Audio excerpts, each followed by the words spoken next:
देवराजसेव्यमान पावनाङ्घ्रिपङ्कजं ज्ञानयज्ञसूत्रमिन्दुशेखरं कृपाकरं नारदादियोगिवृन्दवन्दितं दिगम्बरं काशिकापुराधिनाथकालभैरवं भजे।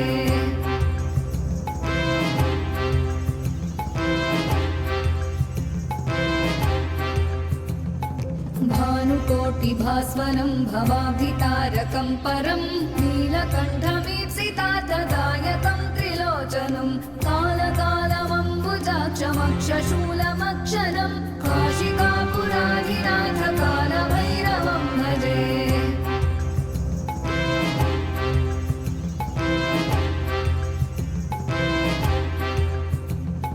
शूलटङ्कपाशदण्डपाणिमादिकारणं श्यामकायमादिदेवमक्षरं निरामयं भीमविक्रमं प्रभुं विचित्रताण्डवप्रियं काशिकापुराधिनाथकालभैरवं भजे।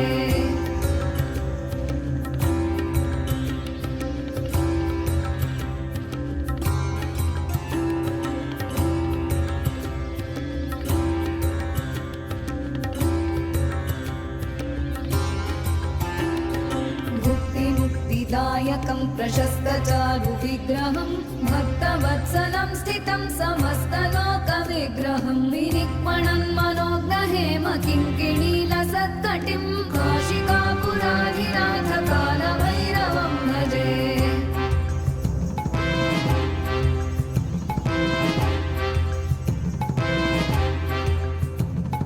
धर्मसेतुपालकं त्वधर्ममार्गनाशकं कर्मपाशमोचकं सुशर्मदायकं विभुं स्वर्णवर्णशेषपाशशोभिताङ्गमण्डलं काशिकापुराधिनाथकालभैरवं भजे।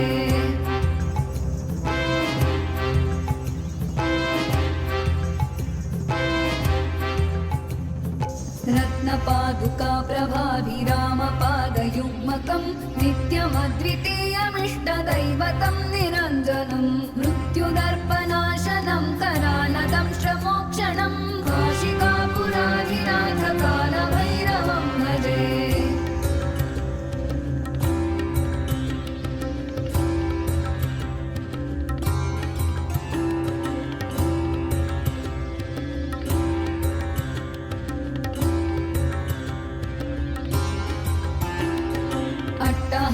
भिन्नपद्मजाण्डकोशसन्ततिं दृष्टिपातनष्टपापजालमुग्रशासनम् अष्टसिद्धिदायकं कपालमालिकाधरं काशिकापुराधिनाथकालभैरवं भजे।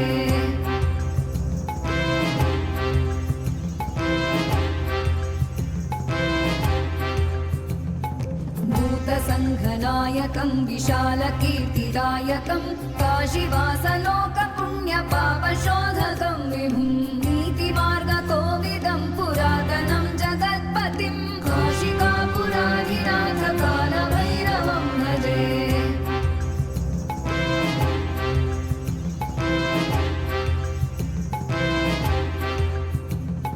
कालभैरवाष्टकं पठन्ति ये मनोहरं ज्ञानमुक्तिसाधनं विचित्रपुण्यवर्धनं शोकमोहदैन्यलोभकोपता